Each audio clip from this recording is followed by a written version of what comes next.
This is a podcast by the News Minute, and you are listening to South Central. Hello and welcome to South Central, a T&M podcast where we put the South at the center. I'm Dhanya Rajendran, your host. Joining me on the show is my co-host, Pooja Prasanna, the reporting head of the News Minute. Hello. In this episode, we ask the question, are Indians safe abroad in the wake of anti-immigrant protests across the globe? And then we look at two court orders favoring Mantara and Gautam Adani. Is freedom of press at stake here? Okay, so before we go into the headlines, the day we are shooting is 17th of September and today is the birthday of Prime Minister Narendra Modi ji. So happy birthday Modi ji and thank you for nothing, because when the GST slabs were slashed and industrialists, small, big, everyone was celebrating, we weren't, because Modi ji believes that independent media should remain costly, which is why digital media is still charged with 18% GST. Yes, every subscription you take, 18% goes to the government of India. So as your birthday gift to Narendra Modi ji and as your gift to the News Minute, do take a subscription. A joint subscription of the News Minute and News Laundry will cost you just 500 rupees a month. You have other options too. The second announcement I want to make is about a series that we are beginning. This year, we already did the Police Access series, and thank you to all of you who contributed. Because of your contributions, we were able to do many stories panning across states, exposing police atrocities and police excesses. Our next series is something sinister. It is about how CCTV footage is on sale in India. It's actually pretty shocking what we have discovered, and we'll unravel these through our stories. Let's say you are in a clinic, or let's say you live in a paying guest accommodation, you're in a hotel, in your house, you're in a theater, and there's CCTV footage watching you.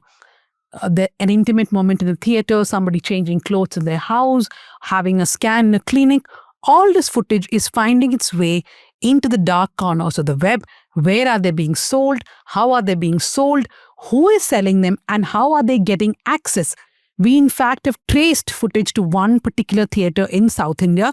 That series will begin soon. But remember, all our reporting is dependent on you contributing. So the link is in the description. Please do contribute to that series. We'll begin the reporting in October. Oh, I forgot. We also had another series, a spirituality series this year. In that, we brought you stories about Isha, Auroville, and many other institutions. We do have stories in that series still ongoing. So do your bit, do contribute to the series. Pooja? Just a quick note, Dhanya, all of these series that we've been taking are purely in public interest. So we want more and more people to engage with us. One, write to us with any ideas or story suggestions you have. But another important way of engaging is to enable us to do these series. So make sure that you contribute, like Dhanya said. No, in fact, we had a meeting with our subscribers in which a lot of them give us very good insights into how does this footage actually find its way out? Yeah. So if you're a techie watching this, if you're into CCTV installation and you understand how it works, please write to us. We would like to speak to you. It's southcentral@thenewsminute.com. Right. On to this week's headlines. Kerala UDF launches sit-in strike, seeks action against Kerala cops over custodial torture. We discussed this last week as well. Yeah, so it's been taken up in the assembly big time. And the chief minister made a statement in the floor of the assembly.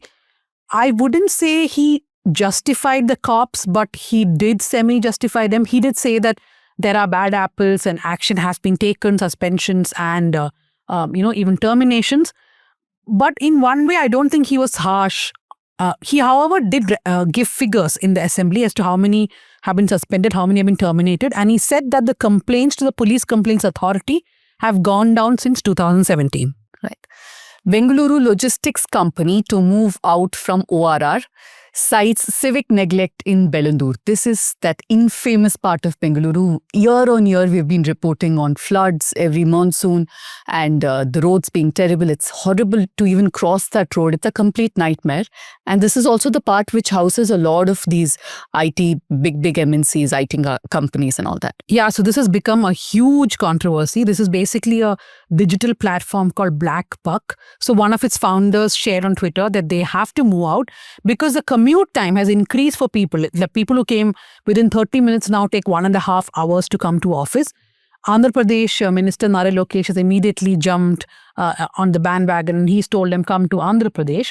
Mohandas Pai, Kiran Mazumdar Shaw and others have reacted saying that this is the biggest problem that Bangalore is facing. I agree, like literally there are no roads. Completely. In fact, you were complaining that you are taking more than an hour. I take an hour and 30 minutes to cover 9 kilometers. This is unthinkable. You know, we all love Bengaluru so much and we defend it, but it's really becoming unlivable, you know, and it's something the government has to look at seriously because the bulk of our investments come through these companies. If you want money to put in your 5 guarantee schemes, the welfare schemes, which are so important, you need to also generate money through these companies. If they move out, then you will be in even more fiscal problem. Moving to Tamil Nadu, Dalit man hacked to death in Mayiladurai over intercaste relationship. The deceased, who's now been identified as K. Vairamuthu, has reportedly been in a decade-long relationship with Malini. She's an MBA graduate who was working in Chennai. Now, Malini's father belongs to the Pariyar community, but her mother, Vijaya, is reportedly from a BC community, that is a Chettiar community. And Vijaya had strongly opposed to Malini's relationship with Vairamuthu. Ambasamudram custody torture, ex-ASP Balveer Singh and 13 others to face trial in October. This is a case we have followed very closely. Do check out my colleague Shabir's work on our website on this. The link, of course, we've put in the description. Yeah, this is the Assistant Superintendent of Police who tortured like 15 people, including 2 minors. Shabir was the first one to interview the minor who was tortured by this cop. Moving on to Telangana, EC serves notice to Kota Nilima a day after BJP's allegations. She calls it vendetta. The Election Commission served show cause notices to Congress leaders Kota Nilima and her husband Pawan Khera a day after the BJP alleged that they held multiple voter IDs. 2 voter IDs. Yeah. But it happened just a day after the BJP. I think Amit Malviya put it out. So what Kota Nilima is saying is that one day Amit Malviya puts a tweet, next day I get a notice. So is this coordinated? Because there are no notices sent on what Rahul Gandhi alleged, right? On that, the Election Commission has been asking for an affidavit. Yeah, and also how many people here in Karnataka, even in our episodes of Let Me Explain, we did show that people had multiple voter ID. So they shifted from Delhi to Hyderabad many years ago, and Kota Nilima says that they had applied for that voter ID to be cancelled. Moving on to Andhra, Press Club of India slams systematic hounding of YSRCP's Sakshi newspaper in Andhra. But I just want to add here, yesterday we were looking at the figures, right? Yeah. How much money Sakshi was getting during the YSRCP regime. And it's like 300 crores in 5 years. But the media landscape in Andhra is so polarized and so problematic that every party, every leader there almost has their own so one regime mouthpiece. just flushes their media house with money. The moment the next regime comes in, they target them with police cases. Yeah. It's the scenario which nobody wants. Just one national headline this week, because this is very important. The Supreme Court refuses to bring political parties under POSH Act, says it would open the Pandora's box. Yeah, I think we spoke about this before. This is basically a petition which was filed in the Supreme Court to quash a 2022 Kerala High Court ruling. The Kerala High Court had exempted political parties from the Prevention of Sexual Harassment Act, of Women at Workplace Act. So, the Supreme Court said, no, we can't bring political parties under POSH because that will open the Pandora's box. Open it, boss. Who you kept it close for? Who are you protecting? Exactly. I mean, there's a lot to discuss about what courts have been doing in the past few weeks. Over the past few months, a disturbing question has been emerging from the headlines. Are Indians truly safe abroad? From mass rallies from London to Australia, anti-immigration sentiment is on the rise globally. In the UK, we saw a massive far-right protest that saw over 1 lakh people march against migration. In Australia, similarly, there have been March for Australia rallies. It's been condemned as racist and organized by Nazis. But in some of these rallies, Indian migration too was targeted. And in Ireland, we have been seeing a wave of violent attacks on many Indians. So the Indian community has been scared in Ireland, and advisories have come from the Indian embassy.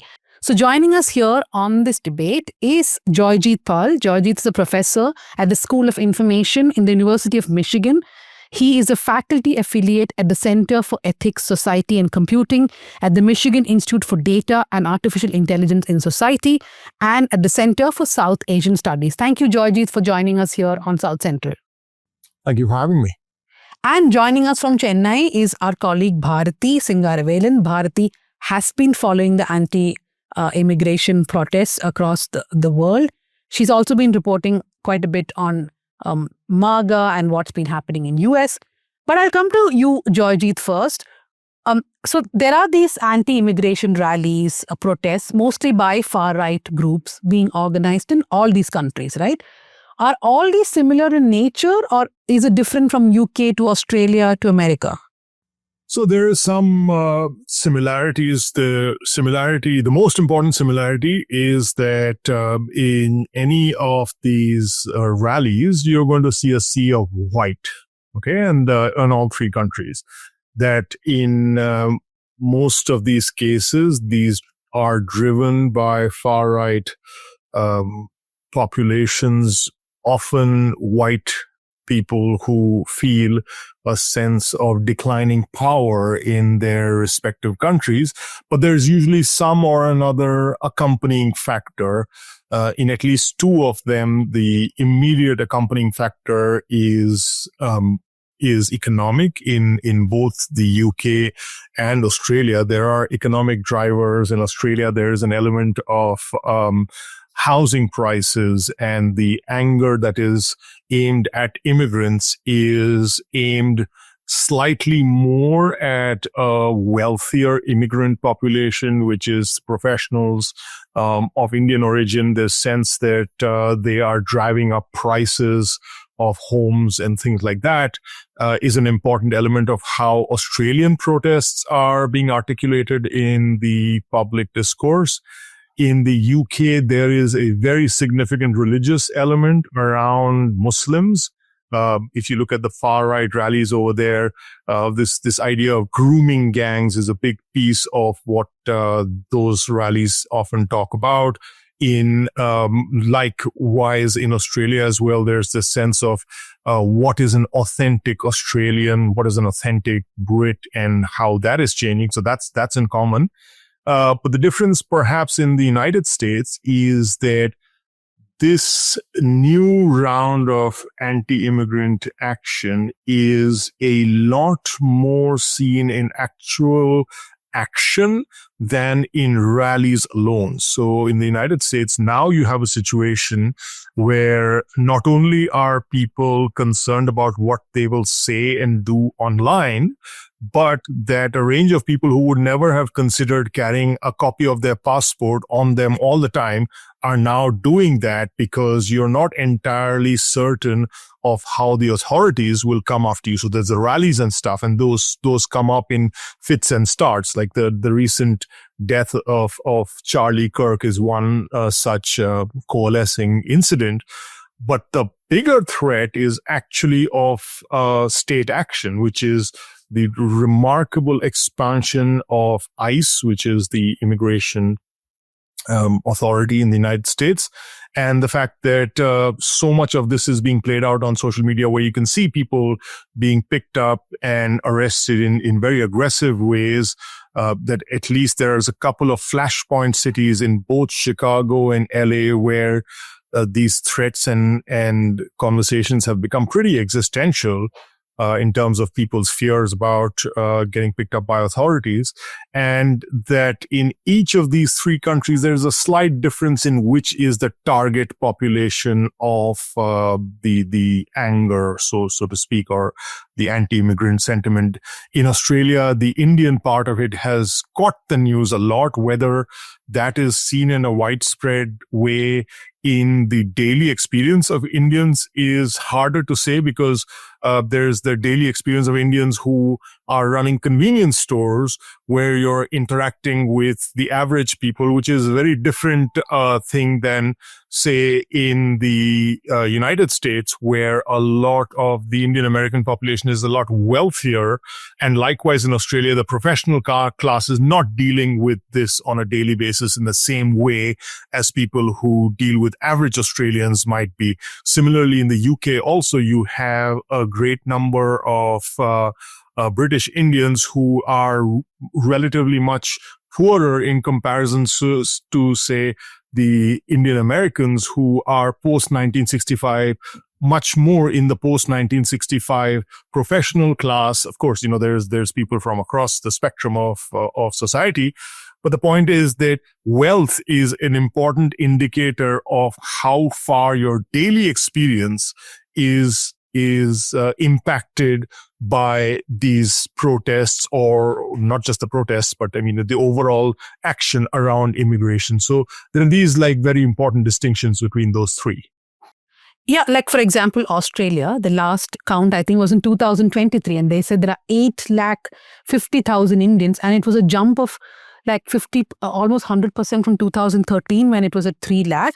Bharti, Georgit, of course, explained how the lived experiences of Indians itself can differ country to country and depending upon, your wealth, class, etc. But when it comes to these protests across the countries, and you have been writing on them, these are basically, the ideologies are almost same, right? Yeah, so that is the uniting factor, like Georgit said, that they are nativist, white supremacist. Many have been described quite rightly as neo-Nazi. And there is also and they're not happening in isolation, right? So when the UK protests happened, Elon Musk calls in, and similarly, there were Charlie Kirk's posters suddenly cropping up, even though in his lifetime, he did not have much of a hold over the far right in the UK. His death somehow became a galvanizing point around this hate speech as free speech narrative that people like Tommy Robinson have been building. Okay, so I can jump in there. Not to interrupt you per se, but on the Tommy Robinson point that you just made, there's also one other important distinction, which perhaps in the US is much more so than in Australia and UK, which is the explicit notion of a border. Right. So in the US, there is the southern border, which is a huge point of political discourse in the States. And there's actually people who patrol the southern border with Mexico like as though it's a fun activity. It's like going out with guns to see if there are people trying to cross the border, and that's an actual activity that people engage in. This is very different from, there is some element of this like boat stopping stuff that's going on in Australia as well, but not in the way that in the US, where it is pitched as this nationalistic thing to do, and the people do this as part of their sense of whatever is community service. Now, it is important that in all three countries, another common factor is that the share of white population is declining. In the United States, it is has already been below 60%, whereas in Australia and UK, it's somewhere in the range of like 80% thereabouts. But Australia in particular has seen a dramatic change in its foreign-born population, where something like 1 in 3 Australians is foreign-born. And bear in mind that till 50 years ago, Australia had a whites-only policy till I think 73 or so. So there is this sense of change in the way that you're seeing your surroundings among certain populations, the older populations in particular. And of course, you have, without question, this the point that Bharti also made about how social media influencers are really stoking fire on this. Elon Musk has gone from making dog whistles to just straight up racist calls on social media. So that adds more drama to what is already a very tenuous situation. Now it's this much more far-reaching anti-immigrant state sentiment including in the United States. So what you were talking about the H1B visa and the class differences, that was something we were discussing. But also when the whole H1B visa row happened, there was the sort of like people like Musk who were suddenly becoming anti-racist and the conversations again were around that whole model minority myth, where there were mostly upper caste, well-off brown people who are mostly in the tech industry, who were differentiating between, well, we're not like the black people who do this and or like the Latina people who do that. And the narrative within MAGA itself seemed to be split down the middle of just the very typical MAGA base that are anti anybody who is not white, and the kind of Vivek Ramasamy or the kind of Kash Patel kind of people who come in and who some people have comically referred to as Trump's DEI. So if you could speak about that you just said that there seems to be a total shift the other way, but from what I can see, it seems to be that both seem to be fighting each other rather than an outright shift. No, so it's important that you differentiate between, say, somebody like Elon Musk, who has gone sort of rogue racist at this point of time, but nonetheless has an economic benefit from H1Bs. Right. So when we say that there is a pushback against H1Bs, so this is a sort of visa category for United States, worker visas in many of, in the tech industry, majority of which, get assigned to Indians. That pushback is coming from people in the tech industry who are not the leaders or owners of the tech industry. Okay.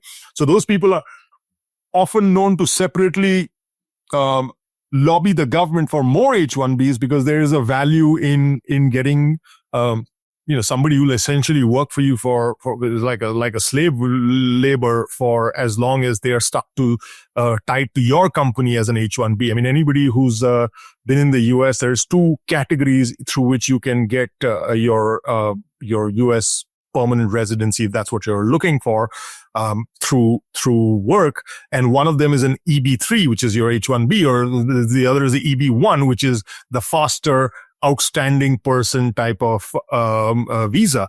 And even the EB1s have become really slow. And usually when somebody would tell me that they're applying for, let's say, a faculty job or something, and how should they negotiate, the first thing I would tell them that if they tell you EB3, just say no straight away. Just say either you do an EB1 for me, which gets through it. Back in the day, it would be like a few months.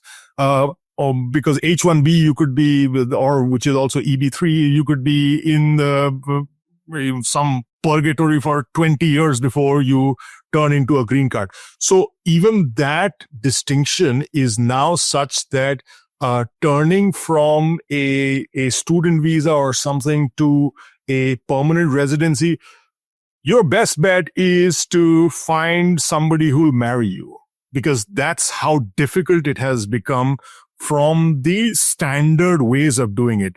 Nonetheless, this discourse of people taking away American jobs is really driven from others in the tech industry, often people who are either anonymous in the tech industry, and then they are putting out their tweets as anonymous handles, which are doing very well, or podcasters and so on and so forth, or social media influencers who know that there's a market of people in the tech industry. And this is very similar to what's happening in Australia, who are resentful of these people who are coming from other countries and getting the jobs, and obviously getting the jobs for one reason, because they are a lot more cost efficient to the companies who hire them. And that has exploded in a different way than the leaders of the same tech industry who are driving a different kind of racism in the way that they speak against immigrants. Can we really divorce the politics from all of this? Because at the end of the day, while they are, dipping into the racist or insecurities that the population has, it does at its very core divert attention from the issues that they're talking about, which is unemployment, inflation, housing issues. So does it become easier for politicians to allow this to grow and almost even encourage it at points, to make it seem like it's not our fault that your lives are getting more difficult? It is because these people are coming from outside and taking your jobs. Is that an easier explanation? Yes, so that definitely is an important explanation, and the fact is that all of these things are true. So there is clearly inflation as a significant problem. In fact, if you look at, I can speak for the United States, prior to the election, immigration was often the number one issue that people were talking about. And the fact is that the reason why they were talking about it as a number one issue is more of the projected fears, which are economic insecurities for the future, rather than what was immediate. So yes, there is a push upwards in the price of housing, especially in those places which embraced immigrants or embraced cosmopolitanism, the global discourse, etc. So there are those issues which are clearly pushing the anti-immigrant rhetoric.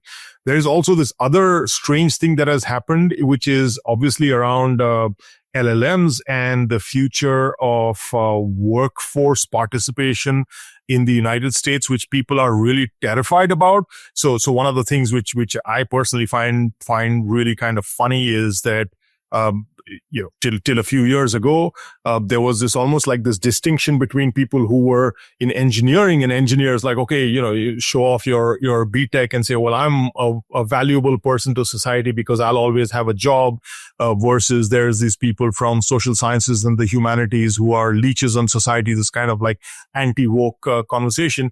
Whereas today, the BTech person is as scared that they are useless in this world as the rest of us social scientists and humanities, because nobody knows what the future of employment looks like. So to your point, Pooja, it is absolutely true that there is this we are at a moment of true existential fear, not only among the poor and dispossessed, who are much more immediately hit by the cost of groceries or the cost of daily life and rent, etc., as much as it is among people who are like, okay, well, I don't know what my retirement looks like because I don't know what the future of my profession looks like. And that thing has happened remarkably quickly within the last 2 or 3 years.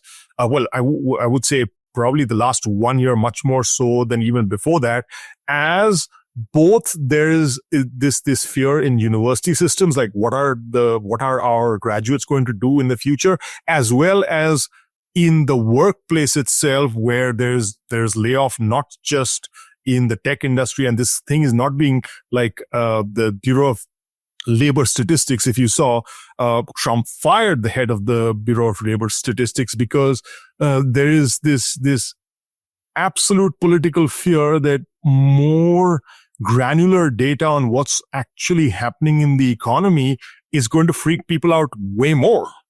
That's a very familiar story for us. Do not give the data, because the more data you give, the more trouble that you are in. So the government here also does not like data too much.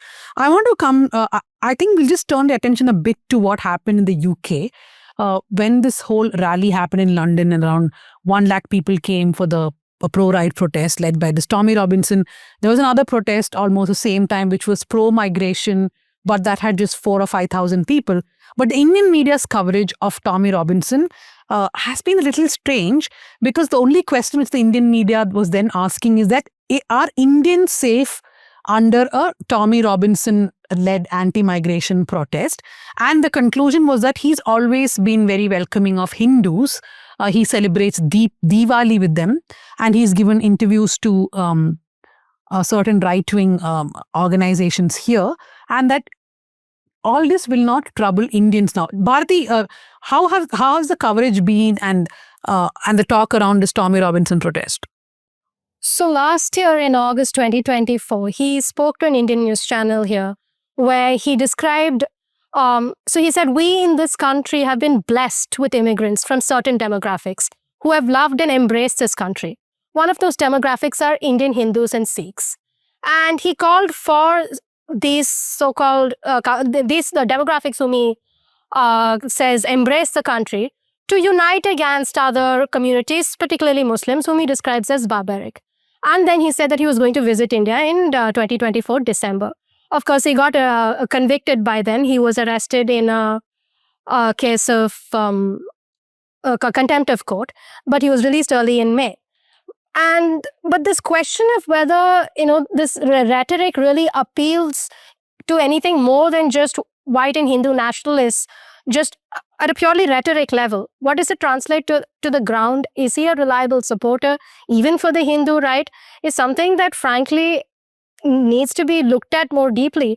Because in 2018, a Hindu man in the UK was convicted. He pled guilty after a drunk driving accident where 3 teenagers died, which he had caused. And it was an accident. But Tommy Robinson released a film called 3 Boys, Tragedy or Terrorism, in which he alleged that maybe this was not an accident, maybe it was actually a terrorist act, and maybe they were trying to cover it up to protect this man. And so, they're not a good bellwether to judge whether, even as far right as you identify yourself, as much as you can identify yourself with the white nationalist rank, what is it going to mean on the ground? There are reports in India where students Indian students who are in the UK are afraid to continue to stay there for a job, because at the end of the day, the rank and file are just going to see a brown and a black face, which they do not like. So, Joyjeet, one thing that's also been discussed a lot is whether all these anti-immigration protests will impact Indians. The larger notion is that attacks are sporadic, whether it's Ireland or it's Australia, and that the sentiment is not against Indians. But I've seen a word of caution in some writings where they point out at this politician called Pauline Lee Hanson. She's an Australian politician and the founder of this One Nation. It's a right-wing populist political party. So a few years ago, she had given many interviews about how she loves India and she goes for Navaratri celebrations, she goes for different celebrations. But she was a part of the anti-immigration rally, which did have a lot of anti-India sentiment. So it doesn't take a lot of time for a Polly Hanson to just flip. The same would apply for a Tommy Robinson. But is that sense of security still there amongst Indians that, no, we are not the first targets of any such anti-immigration protest? If I could just quickly add one layer to that question, Joyjeet, you had also mentioned the difference between how a lot of Indians are in a professional class as opposed to a lot of migrant groups who are working class. And how does is there a paradox in how these right-wing groups see Indians? One, as the class mobility that they have that other migrant communities do not seem to have. And secondly, what is India's global position that has been changing also had an impact on how they are seen. In that aspect, do they see them as a threat? This blow hot, blow cold relationship that Trump and Modi have, for example. How has all of that also played into it? Okay, I'll answer your second question first, which is that the relationship between Trump and Modi is totally irrelevant in the US. Nobody talks about it. Every now and then, New York Times might do a story on it or something like that. But for the most part, nobody knows who Modi is. Nobody cares. It is not part of the public discourse in the same way that China is part of the public discourse. People don't think of India as the rising power in the newspaper setup at all. So I wouldn't be too concerned about that. The Indians versus others conversation is a lot more at that gas station conversation. So the working class American, they see the Indians versus others in that situation where there's the most racist anger is aimed at Hispanic Americans, who are at this point the most vulnerable group in the US. This is the place where there's people basically just carrying people just carry their passport copies everywhere that they go. And that is a massive change from what it was like in the past. And Indians themselves, who have traditionally seen, like, I remember when I first moved to New York, people would tell me, oh yeah, don't live in that neighborhood because that neighborhood has a lot of Hispanics. And there's no question that there's this inherent racism among Indians towards other communities of color in the United States. And that line itself is not going to stand very long, because especially what we've seen with this like vacillating with the Tommy Robinsons and the Australian situation, that at the end of the day, that anger is going to get aimed at you as well. You might think for now that there's us and then there's those poor Vietnamese or restaurant workers. There's us and then there's the Honduran person who's doing plumbing work. And then we are exempt. But this is, well, number one is that the person doing plumbing work might very well be a lot more useful in society within the next 5 years, forget 10 or 15. And that changes that entire equation about who considers themselves elites in society. So Indians versus the other immigrant communities, well, as a matter of fact, what's happening right now is whites versus the rest of them. And within the whites, obviously, there is this like segment of whites who see themselves as being dispossessed, and that dispossession in their mind should first come to the others before it comes to them. And which is why there's this incredible, not just a pushback against immigrants from among Republican-leaning constituencies, but an open discourse which would be unthinkable even in the Bush days. And forget about even in the Bush days, even the Trump 1 days would be unthinkable, which is commonplace today. Georgette, you recently published a paper on political funding by Indians who live in America. What were the trends there, and do we also enjoy political capital? Are we funding politicians there enough to buy safety? To buy safety. Okay, well, that's a great question, because the way that the Indian Americans, in fact, it's very much in the public record, because the people who came out with this talked about creating an Indian lobby in the same way as AIPAC, which is the Israeli lobby in the United States. And that there would be, this goes back to the early 2000s, there would be like systematic spending for congressional candidates in the US in such a way that over time, Indian interests would be protected within the US lawmaking setup, for instance. But Indian Americans do not, in any scope, operate at the same level as Israeli Americans. So you can go to a local race in some town in the United States and find that there is at least an AIPAC awareness of what is happening in that race, who could win or lose, and whether they'd want to pick one or the other side, versus the Indian American funding is either individually driven towards key candidates, or there is an Indian American standing for an election, and then they are trying to, they're raising some amount of money from other Indian Americans. Okay.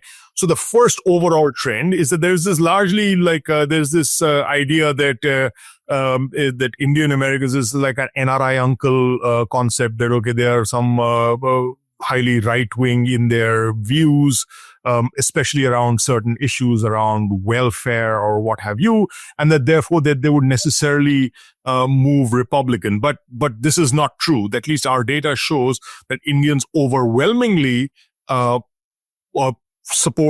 financially support Democrats. Okay, and AAPI, there's this other data set which actually shows that even the voting among Indian Americans is much more Democrat than Republican. So it just may be that there is more news coverage of the Howdy Modi or some joker running around with some flag saying Indian Republican Bhai Bhai or something like that. But as a matter of how people are spending their money, this is not true. Now, there is a very important distinction between the way that ethnic, both voting as well as representation in the US works between elite communities and working class communities. That Indian Americans who are in Congress are all people from elite backgrounds right now. There's 6 Indian Americans. They're either doctors or lawyers. Pramila Jayapal is neither of those, but is not somebody who you would say is from a working class background. And all of these people who are Indian Americans who are in Congress are from wealthy constituencies, with one exception, and I can talk about that character. It's kind of a funny case. Is that they come from suburban constituencies or constituencies with a relatively wealthy American population, where the Indian doctor or lawyer is an object of aspiration. The only exception to this is Sri Thanedar, who is the Democrat from Detroit, which is somewhere in the range of 90% black city. And you guys are like, wait, how did this Indian dude get voted in there? Is he like a great friend of African Americans? No, he's a wealthy millionaire who just bankrolls his entire campaign, and all he needs to do is win a primary, and then he gets to be the once you win the primary, then you're the Democrat representative, and then so automatically you become the congressional representative for that. So the pattern of funding that we are seeing from Indian Americans is not in the same way as, let's say, Israeli Americans, where there is a homeland element tied to the way people are funding.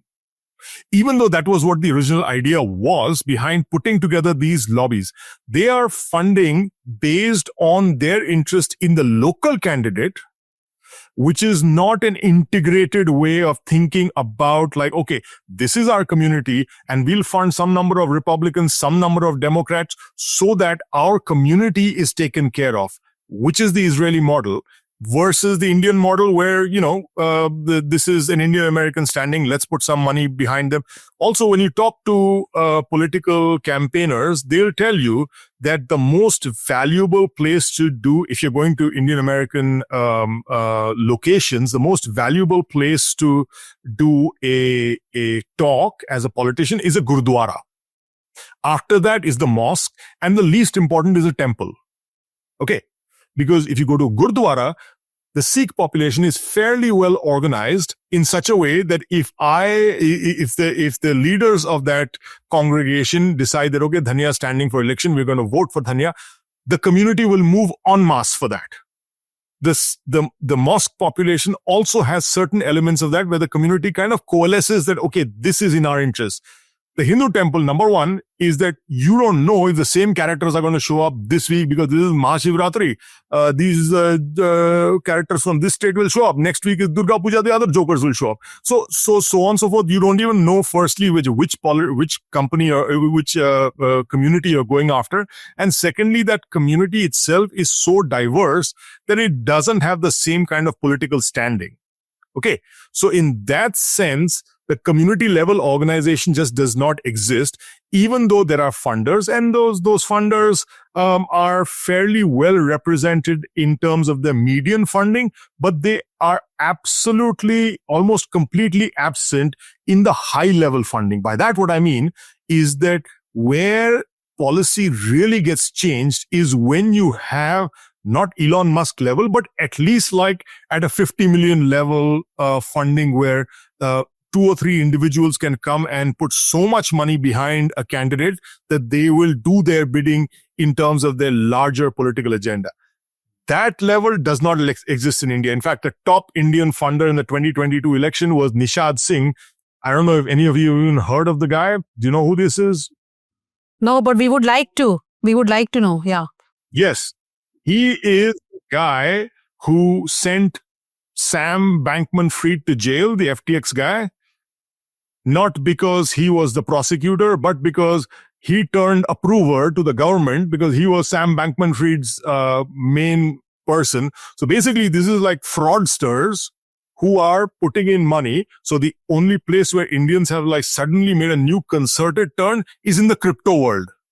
And there are very few places where the bang for buck for political money has been greater than crypto, because if you put your money behind a candidate as a crypto candidate and you put your money on Trump and Trump won, your net worth just exploded.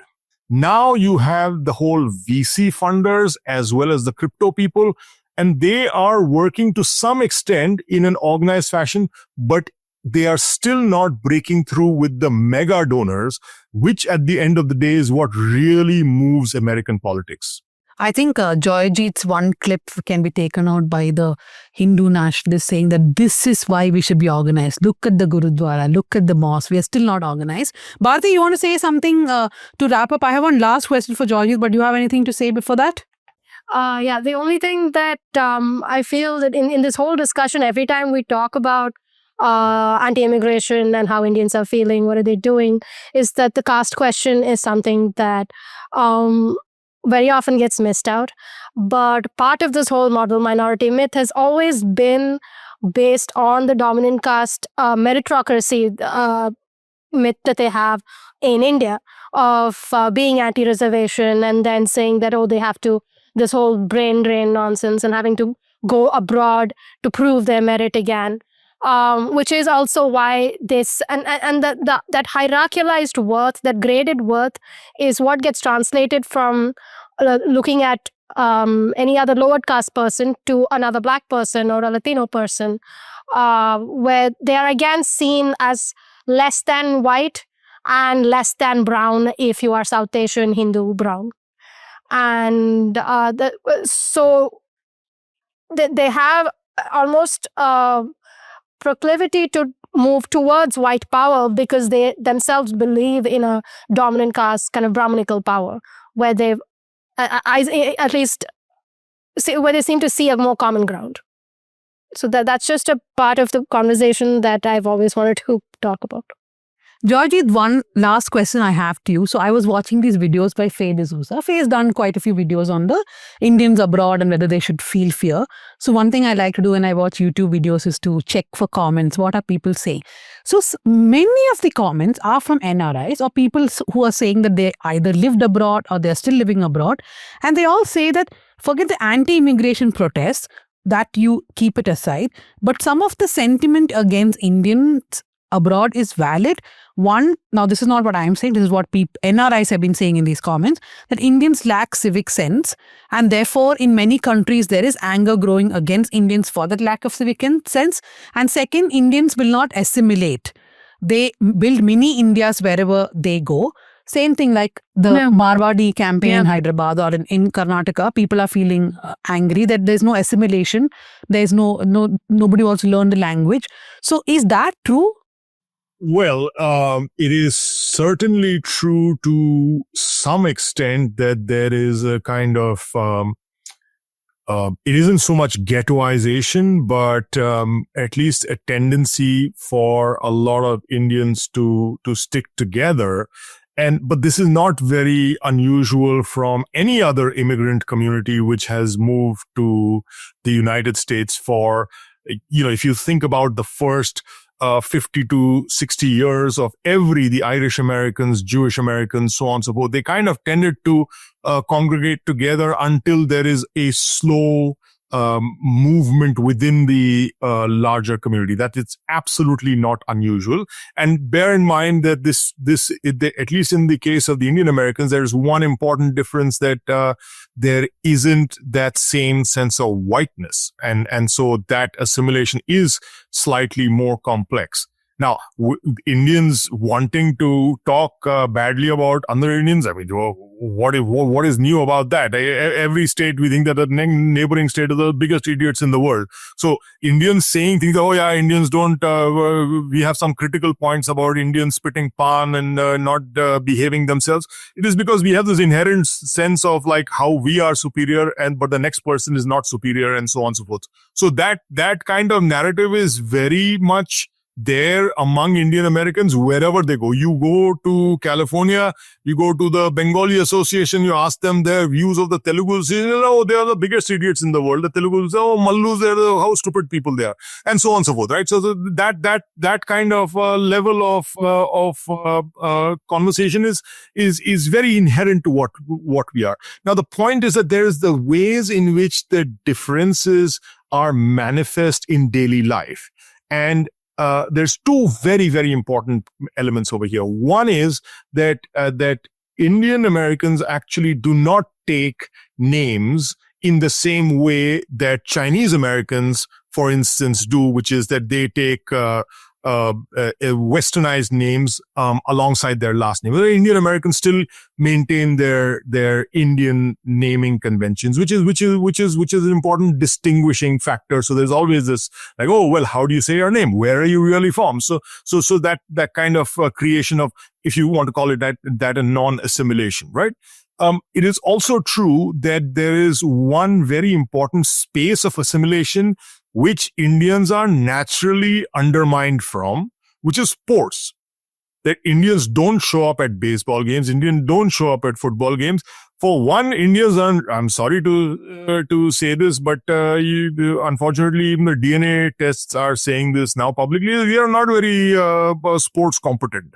So as a result, we are not in one of the single most important areas of American assimilation, which is sports. And then, of course, there's the whole demographic anxiety pieces as well, which in America is now like really exploding as they have whites have dipped below 60% and are expected to continue dipping over time. So anyway, entertaining answer. I will not be assimilating at all because no sports, no walking. But meanwhile, we lost Bharati because I think there was a power cut in Chennai. So yeah, thank you very much, Joyjeet, for joining us. You're welcome, and it's my pleasure. So, 2 billionaires, or rather entities related to them, have gotten major relief from courts in the last few days. We're talking about Gautam Adani and Ambani. As far as Ambani goes, the SIT, or the Special Investigation Team formed by the Supreme Court to look into how Vantara is operating, has given a clean chit to Vantara and said that it is operating beyond what international standards are. Now, the Supreme Court, using the SIT's clean chit, has gone multiple steps ahead and said that no future similar allegation will be entertained against Vantara. That means no similar allegation will turn into a complaint. And second, it has told Vantara that please go ahead and take any action, whether it's through courts or through the police, against those people who spread misinformation, which could, of course, include many journalists who did investigative stories on Vantara. So we look at this court order, the reach of this court order, and how it has a chilling effect on journalists. And second, to Gautam Adani. Now, Adani Enterprises had given a defamation case against a few journalists, including Paranjoy Guha, Ravi Nair, and a few others in the court, saying that they are continuously writing defamatory articles against them. In fact, the case says purported journalist. Paranjoy Guha was the editor of EPW and he's being called a purported journalist. Anyways, that aside, a Rohini court gives an ex parte injunction to Adani Enterprises. An ex parte injunction is where the other side is not heard. And this is a John Doe order, where the court allows Adani Enterprises to add how many ever links they want that have to be taken down. What is the fallout? Adani Enterprises have now made a first list of around, I think, 400 links, which include YouTube videos and Instagram links, and they all have to be taken down. This includes 41 links done by our sister organization News Laundry, 1 episode of South Central, 1 episode of Let Me Explain, and an interview that Pooja did. What complicates matters is that the court also asked Adani Enterprises to either go to the intermediary, which is Google, YouTube, etc., or to any concerned agency, which could include the Ministry of Information Broadcasting. The MIB immediately acts on this and sends notices to all these media organizations without looking at the fact that the court order also says that freedom of speech has to be upheld. Defamatory content only has to be removed. So did they go through all this content to understand what is defamatory? Is this order also an overreach? To discuss all that, joining us is Saurav Das. Saurav is an investigative journalist who writes on law, policy, and judiciary for many magazines and publications, including The Frontline, Caravan, and Article 14. Thank you, Saurav, for joining us here on South Central. Thanks, Dhanya. Thanks for having me.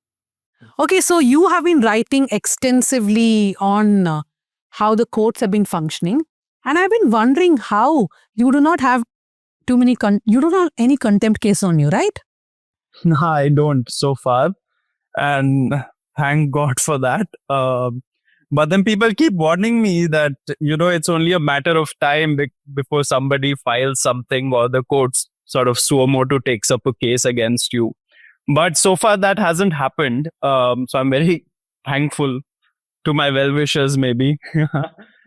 Dhanya is not clearly one of them because she's inviting trouble for you. So note that. I know. Starting on that note is crazy. No, but I just wanted to set the tone right. But I just want to tell everyone that read Saurav's stories. He's been doing some really detailed work on forum shopping in courts. He's been writing on Article 14, on Frontline, many publications. So do follow his byline, do look at his stories and the Caravan also. Let's first look at the Adani defamation order, right? It is a very unusual order because you don't generally see that kind of ex parte injunction against everybody in the world, right? So for a district court in Rohini in Delhi to do this on a Saturday, many people actually found it very unusual.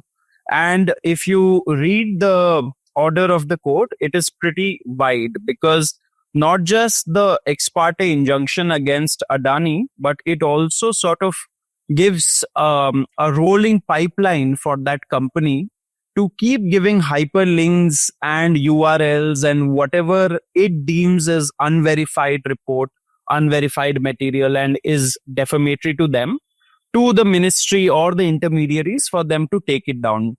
So there is no level of judicial application of mind in when Adani does that, because the court has said that until the next date of hearing, Adani would be free to keep sending those URLs for takedowns. So it's a very sweeping order, which is very unusual and does not really happen because it's not just the extent of the order, but also the reasoning behind it. If one reads that order, which that judge wrote, he is supposed to satisfy three levels, three tests which the Supreme Court has laid down, and that is what our courts also have to follow. All those three tests, the reasonings that he has given are absolutely mechanical, does not show any application of mind, and there is no reasoning per se. It is only a reproduction of the anxieties and the fears that Adani has about his company and about his reputation that the judge has simply reproduced in the order and said that he agrees with it. So it is an unreasonable order. There is no application of mind, and when you talk to many of these lawyers who practice in trial courts, who practice in higher courts, they would even tell you that it is an illegal order because the tests that the court was supposed to satisfy itself with have not been satisfied on the record. No, but one thing is that now, because you said it does not even look at what is defamatory, right? You look at the content which has been asked for takedown. I'll just talk about News Laundry because they are our sister organization. There are a couple of videos in which they talk about Adani, different stories like what happened in Dharavi, in Chhattisgarh, etc. Pooja, of course, features in 3 of those videos. One is an interview that she did with Paranjoy. Then we have a South Central on Adani, and there is a Let Me Explain on Adani. The Let Me Explain was on a case, an ongoing case. And based on documents. Based on documents. Yeah. Now, is that defamatory? The court has not obviously heard it. Now, all those are stories about Adani. Okay, fine. They have a problem with it. They have gone to court. 2 specific links I want to mention here. One is an interview we did on Press Freedom Day, which is ironical, with Kunal Kamra, in which Kunal Kamra says that if I say Adani is the coal minister of India, that would be satire, but these people will hunt me down for that. That is also taken down. That is going to be taken down. The other video is simply a News Laundry reporter making a pitch for subscription, saying, please pay subscription. And in that entire video, he does not talk about Adani, but there's a small 5-second visual of previous stories done by News Laundry in which this one screenshot comes of a story about Adani in Chhattisgarh. So I don't know, first thing, they must have run some AI to figure out if the words are coming or the Or sound. somebody did research late into the night when they were dozing Yeah. off. So the question of what is defamatory, right? Now, the point is, how do you convince the court that this is not defamatory? It cannot be taken down, because I've seen that these cases just go on for a long time. Dhanya, also there is a problem here when Adani counsel argues that unverified reports hurt reputation. The onus should be on them to show, one, how it's unverified, two, how it's defamatory. Now the onus is on us, when I say us I mean media, to prove that it is not defamatory in nature. So that is a big problem too. Is the onus changing, sort of? Is that also the intention here? Yeah. So and that's why people are calling it an illegal order, because when, first of all, it's a sweeping order, right? It's an ex parte injunction. You're not basically hearing the other side when a party comes suing you. So the court has to be really careful while giving that kind of an injunction, especially John Doe injunctions. And what it is supposed to do is to open each of those URLs and apply its mind to see what is unverified and to satisfy those three tests. So I'll just quickly tell you what those three tests are. The first one is that there is a prima facie case is made out, right? That is the first test. The number two is there is a balance of convenience in favor of the party before it, the suing party. And number three is there is irreparable harm or loss if the injunction is not given. So now when a company like Adani comes before a court and gives all these URLs, the court is supposed to examine each of those URLs and ask Adani's lawyers as to how in each of those cases those three tests are satisfied. Only then can it give an injunction like that. But what happened in this case is that the court did not examine even a single URL and went ahead to give that injunction and also pass and give that chit to Adani to further keep giving URLs, and therefore it is a very problematic order. And when the matter ultimately goes to trial, hopefully it doesn't, because that's a huge waste of time and resources for journalists and organizations. But if it eventually does, the burden will be on Adani to prove the falsity of those materials, the unverifiability of those materials. So that is at the trial stage, and therefore all these organizations are so clever that they file these defamation suits and quickly ask for an ex parte injunction in some remote district court in some part of India, which will have a nationwide effect. So that is what has happened in this case as well.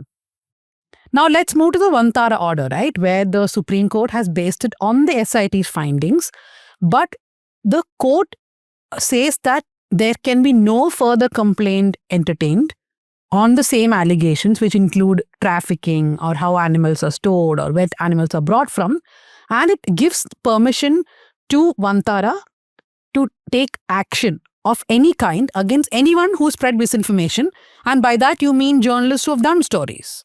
Just a moment, if we can take to appreciate how swift SIT is when it wants to be. Possibly the first time ever that it's in 15 days actually given a report on something so exhaustive. Correct. Yeah.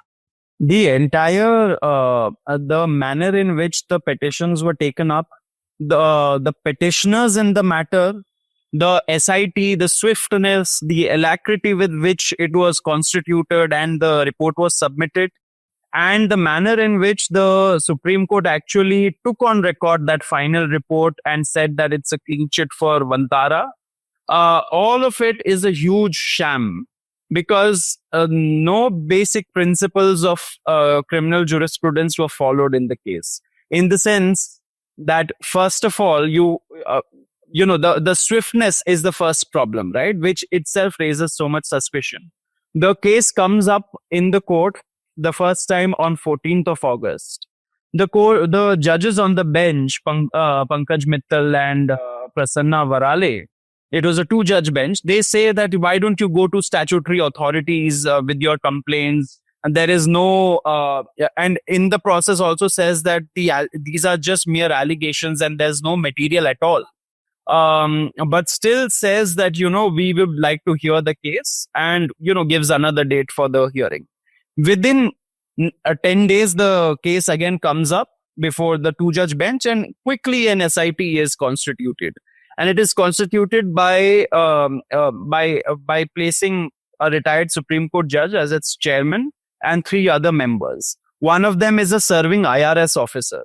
So what kind of independence would a serving bureaucrat actually, have in a matter with as high a stake as this one? Anyway, the SIT is constituted and it is given a sweeping mandate, any possible foul play that is possible in this world, it is asked to investigate. And when that order is passed, there is also a time limit fixed on the SIT to submit its report, which is mere 18 days. Now, which kind of investigation can take place in 18 days? Even the police is allowed 60 days for it to investigate any kind of FIR. So how can a high-level committee be asked to look into wildlife smuggling, money laundering, potential money laundering, and all kinds of violations of custom rules, import-export rules, the international conventions, etc. in mere 18 days? It is impossible a task. Although the court order says that the SIT can come back to the court and ask for an extension, the SIT does not choose to do that.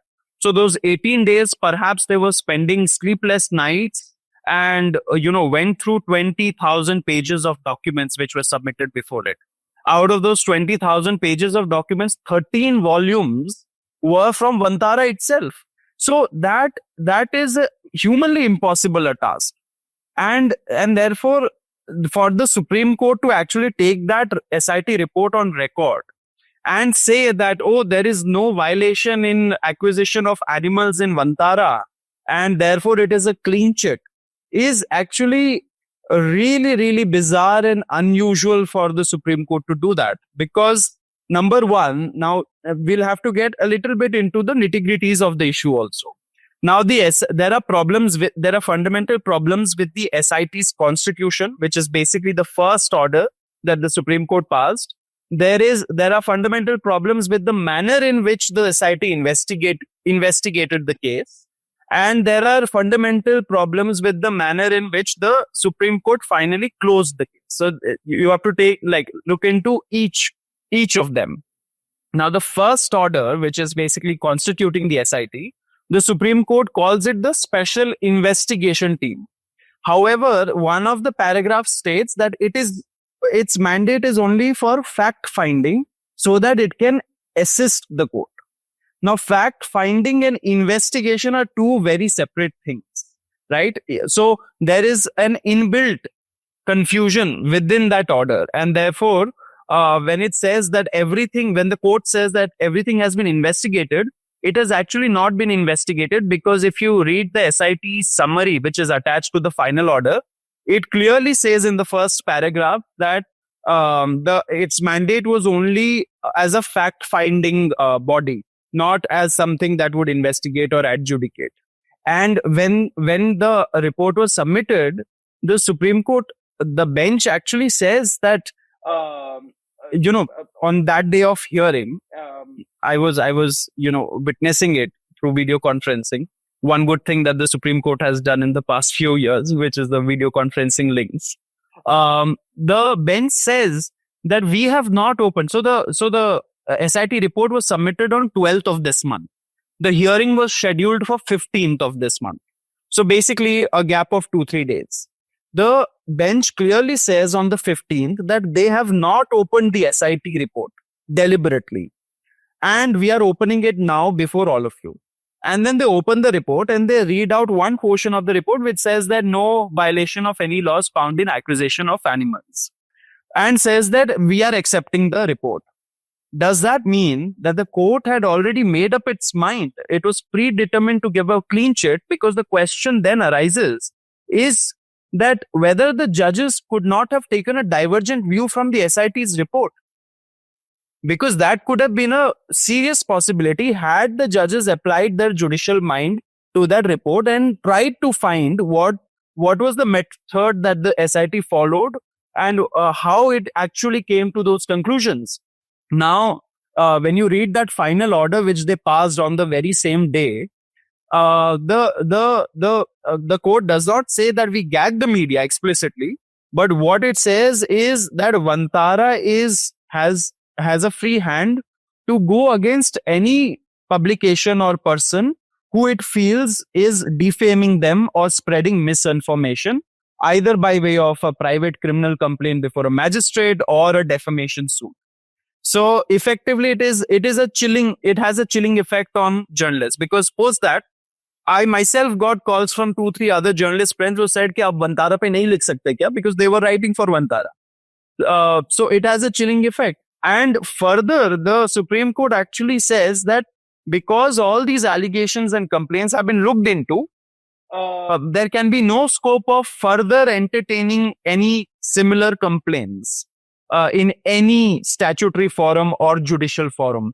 And therefore, it completely closes and gives a clean, and a blanket immunity to Vantara for any kind of future litigation.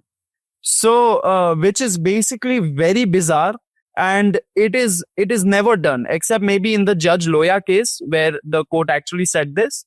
I don't remember of any other instances where the court has gone to this extent and preempted future proceedings and writings against a private player and in a PIL. No, come to Karnataka. There are lots of court orders which are saying this will be reported in the future, therefore we are giving you an injunction now. And fair warning to all the viewers, we don't know how long this episode will stay on, but we are still hosting this episode. Two things I wanted to point out from the Vantara judgment. One is the fact that the SIT's report itself is a sealed cover report, which means there is no public access to it. It is not on the Supreme Court website, nothing. But the Supreme Court says the proceedings of the report of the SIT will be resealed and kept confidential, but a complete copy of the same will be furnished to Vantara, which means all the depositions of all the people who spoke against Vantara is going to be given to Vantara, but those people have no clue about the SIT report, right? That's one thing I want to point out. The second thing I want to point out is this. There are these two people, Martin Guth and Nazir Kaji. They're basically known to be people who export animals. And in some investigations done by foreign media, they had published these messages between Martin and someone about how he was procuring animals and probably sending it to India. So the SIT has gone into these messages and they are saying that these messages or screenshots are non-probative and without authentication. Who do they authenticate that with? We do not know. Authenticate that with? We do not know. But it says, such imaginative claims are based on suspicion whether an Indian facility can manage such scales and standards based on white man's prejudice against India. So there are all kinds of explanations given as to why there were complaints against Vantara. It's a white man's prejudice, etc. You remember how when Hindenburg came out, also the same narrative was spun, right? No, that this is anti-India. Exactly. Even now, yeah. This is anti-India. But on that point of how this is kept in a sealed cover, it's one thing, like sort of pointed out, that the court did not scrutinize the methodology, because that's very important. How did you arrive at these sweeping conclusions in a matter of 18 days? But it is not even available for journalists like us to take a look, ask questions. One, because it's sealed. Two, we are not even allowed to report on that. Somebody who knew a little bit of what is happening, I can't go into the details of how the person has this information, said that, one person who was questioned was asked, did you procure, are you a smuggler? And that person said, my religion doesn't allow me to smuggle. And he was let off. So I'm not saying anything. I don't want to go to jail. No, it's there. It is there in the judgment itself that they are devout adherents of Islam. They consider it part of their religious duty and obligation. So then it's called the Kangaroo Animal Shelter and Capital Zoo. So when they were asked, you are accused of being smugglers of animals, they said, no, we are Muslims. We believe in sheltering animals and we are not smugglers. But just a quick point, Dhanya, already there is hardly any scrutiny on, especially these two big business houses, right? Ambani and Adani. Whatever little is there, they don't even want that. Imagine how insecure they are that they want to evade any kind of scrutiny, any kind of accountability. No, in fact, there is a German magazine which has written critically about this judgment. I think it'll be hard pressed to find a critique of this judgment in mainstream media in India. because most of the events are also sponsored by you know who. Anyway, so Modi ji's birthday week generally has not been very good for the media in India, thanks to the courts also. But you do not forget, as I told you, say happy birthday to Narendra Modi and take a subscription, because 18% of GST will go to the government. Thank you, Saurav, for joining us. Thank you, Dhanya. Thank you for having me. Joyjeet, your recommendation. I don't know if this is a big deal in India, but most of what I watch is now things that my children watch. So there is this Korean movie of which I know all the songs, but I forgot the name. Some dragon something. I don't know. Demon Hunters, Korean Demon Hunters or something like that. And it is an anti-recommendation in that if you watch this movie and if you accidentally watch it with your children, then A, they will be completely sold on it, and B, those songs will be stuck in your head like a bad debt that you can't pay. This is the first time we've had an anti-recommendation. My recommendation is Fareed Zakaria's book, The Post-American World. I think it's relevant today because he doesn't speak for dismantling of America, but a multipolar world where India, China, and Brazil become larger forces. So, Can I give my recommendation? yes. This week, I want to do a puja by giving a very useless fiction. All my series recommendations recommendation. are entertaining. I actually watched a Korean series. It's called The King Eternal Monarch. It's quite decent. And Bhuvan, our producer, has given me 2 recommendations of Korean series. I shall be watching it over the next 2 weeks. So yes, for the first time, I'm quite proud I watched an Netflix series. I want our viewers to write in the comments. Do you guys think it's useless to have good entertainment? Some of my best recommendations have been Netflix series, movies. Do you Sure. think Dhanya should be watching more of those, right? All right, I'm going to show this book. It's a children's book on Constitution. I think everybody in India should read it. It's high time. It's called The Great Book of Rules of India, Our Constitution for Toddlers and Young Curious Minds by Sakshi Vijay. I think everybody should read it. This is my recommendation. I'm sorry to interrupt you, but I do actually have one movie that I saw which I really, really liked. It was called Ronth. It is a Malayalam film from I guess like last month or month before, and it's got Dilesh Potan in it, which I'll watch anything which has Dilesh Potan in it, and it's a really good film. Which at this point, I think, other than Malayalam cinema, I rarely find something that is worth watching in films. So yeah, I highly recommend people watch that one. I'm going to recommend a book I was talking about last week in a huge Twitter argument that erupted. And it's also in keeping with the discussion that we've been having. This is Bernardine Evaristo's Girl, Woman, Other. It's a novel that explores Black and queer identities in the UK, but of course not as a monolithic experience. There are 12 characters. Each chapter tells each of their stories, and the connections between them isn't always immediately apparent, but there are overlaps. And these characters bring vastly different views, whether it's on theatre, representation, class, patriarchy, sexuality, gender identity, colorism. And therefore, all of this informs their ideas of marginalization, their ideas of empowerment, their ideas of being immigrant or being born in the UK. So it's a fantastic book, and I really think people should read that. Okay, so that's an end for South Central this week. Thank you to producer Bhuvan Malik. Thank you, production assistant Ajay. Thanks to Sukanya Shaji, who listens into our episodes, our editor Jasim Ali, and Yana, who does our socials. And reminding you again, this is Modi ji's birthday week. Give him a good birthday present by taking a News Minute subscription, because 18% of the GST goes to the government. Thank you very much.